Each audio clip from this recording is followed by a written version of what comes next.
Hi everyone, hope you are doing well from wherever you're watching this channel, depending on your time zone. Now, the KANU Secretary General Nick Salat is one man who could take a bullet for Gideon Moi.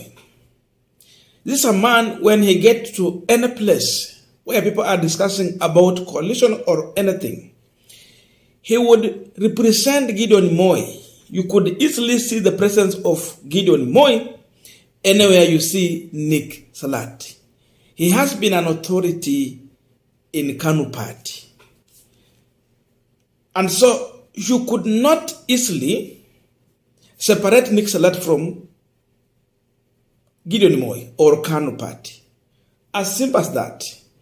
But seemingly, the relationship between these two is getting sour. It has reached to a level whereby now Gideon Moi is suspending Nick Salat from the KANU party. And the way things are going, if Moi is not careful, it is going to be very easy for any other forces to use Nick Salat to snatch that party from Gideon Moi and hand it over to Nick Salat. Because look at this. In response to suspension of Gideon Moi, the other members in KANU party are telling Gideon Moi, when he was suspending Nick Salat, that among the properties that Moi handed over to you as inheritance, KANU party was not part of those properties. But anyway, here is one of the reasons why Gideon Moi and some of the other KANU members reached a decision to suspend Nick Salat. Najua kama mimi na yeye tuko mrengo moja kisiasa, ile ya Azimio.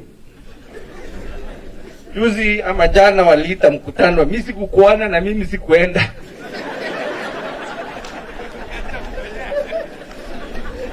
Na iko sababu, kwa sababu hata Rome haikujengwa siku moja.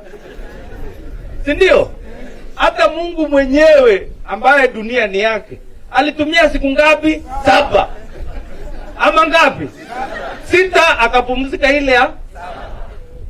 Sasa mnangoje hii serikali imeingia kesho, wazae saa ngapi? Wewe ngoja kidogo. Wacha kwanza, makosa itapatikana huko mbele ama namna gani? Lakini saa hii ngoja patia hao nafasi, kwa sababu suluhisho ni sisi wote. Jani ule mwenye yako serikali na mwenye yako nje ya serikali, jani sisi wote. So langu ndiyo tu kama Azimio, na mimi na dama tupatie hao watu nafasi kidogo. Wala harakisha kidogo tu, makosa tutawapata, na kama hawana makosa tutaambia hawa basi muendelee wae machache na mengi. Now, to understand that there is a serious fight in KANU party which might cost Gideon Moi so much, I want us to check on the response after Nick Salat was suspended, because there are some of the party officials in KANU party that have now responded officially to Gideon Moi. And this is a press release that was shared on 15, that is yesterday, December 2022. Purported suspension of Honorable Nick Salat as KANU Secretary General. This is what they are saying.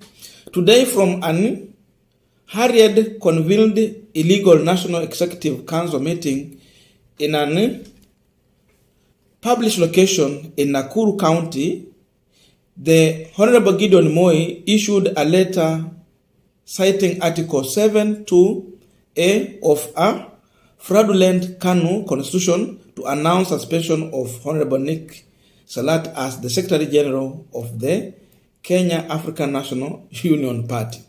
The following must be brought to attention of KANU member and the country at large. The only valid KANU constitution is the constitution document ratified by the National Delegates Congress of 2012. That's the last time they ratified their constitution. This is what they're saying. There has not been any other NDC that has ratified any other constitution. Therefore, any other document presented as KANU constitution or in use elsewhere, including the NEC of today and including the one deposited at the ORPP, are fraudulent. Since there has not been any party election in 15 years, all national officials and officers of the party are on interim basis until the office shall be duly constituted in accordance with the Constitution 2012. Article 5C of the valid KANU Constitution 2012 says an official elected to be president, governor, senator, member of parliament, county assembly, representative, or appointed deputy president, cabinet secretary, deputy governor, or any other public office shall automatically relinquish party position. Sasa hapo ndio kuna shida ambayo inafuata Gideon Moi. That means because Gideon Moi was elected as the senator of Baringo, from that time he relinquished the position of KANU chairmanship. Let us continue. In accordance with the KANU constitution, therefore, Honorable Gideon Moi has not been the chairman of KANU in bracket interim or elected in the period of from 2013 to 2022 in which he was Baringo senator. Though he has been fraudulently presented himself in public domain as such, Honorable Gideon Moi has therefore no power to call a KANU NEC, let alone suspending the Secretary General of KANU. The KANU party is not his private property and not part of his inheritance from the former chairman and late President Daniel Toroitich Arap Moi. KANU has been on the decline since 2013. KANU achieved its worst election results since independence in 2022. It is important to interrogate the management of election in the party. Part 3 of the party constitution is very clear about management of the party. The Secretary General is the head of secretariat and the principal accounting officer. He is the custodian of the all party record, asset and property. Kinaumana. Properties. The SG must be allowed to publish audit account of the party for the last 3 years to the party member in his capacity as the principal accounting officer. KANU is a public institution and must remain so. Members would like to know, number 1, how many candidates did the party have in 2022? Number 2, how much money was raised for the election in 2022? Number 3, how much money was spent on election in 2022? Number 4, what was the expenditure per county, per constituency, per ward?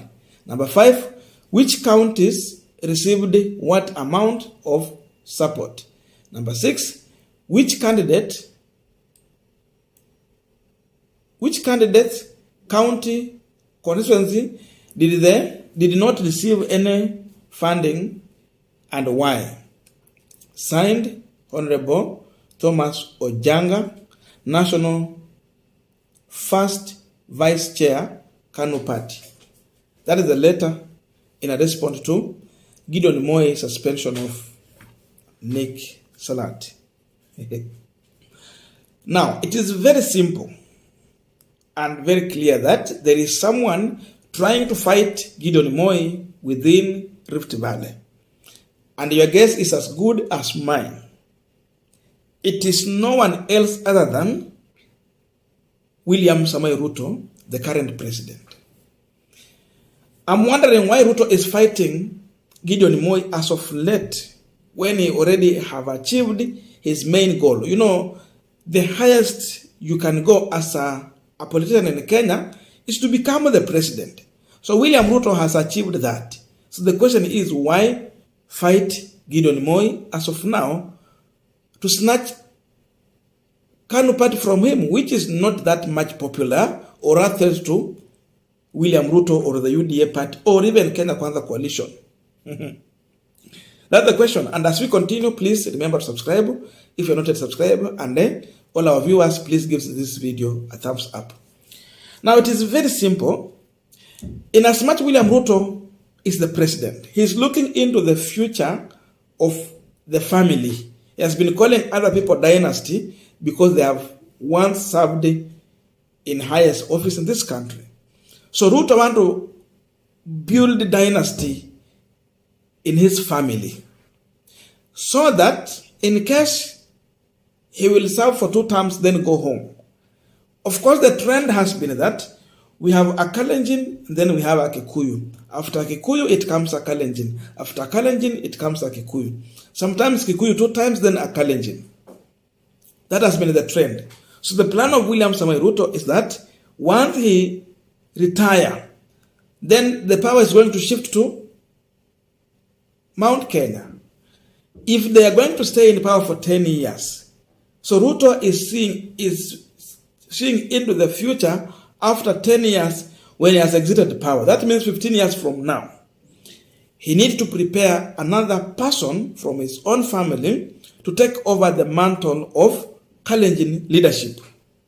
So that now it will not be Gideon Moi, because after William Ruto, who next? The next person you can see on the line, probably it will be Gideon Moi to take over the Kalenjin leadership.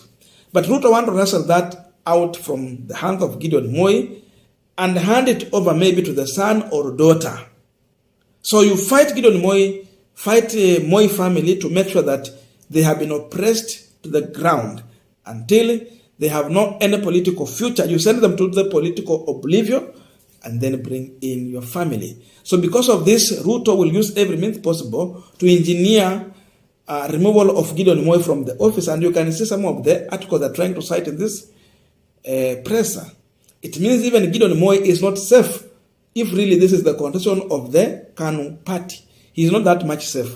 And seemingly, even Nick Salat has been more of the face of KANU compared to Gideon Moi. That means he has more say, and it's like some people are backing Nick Salat. Sasa kama Gideon Moi hana uwezo wa kufuatiliana hii mambo, ni rahisi sana akapoteza chama hivyo, and the power might just shift to William Ruto family.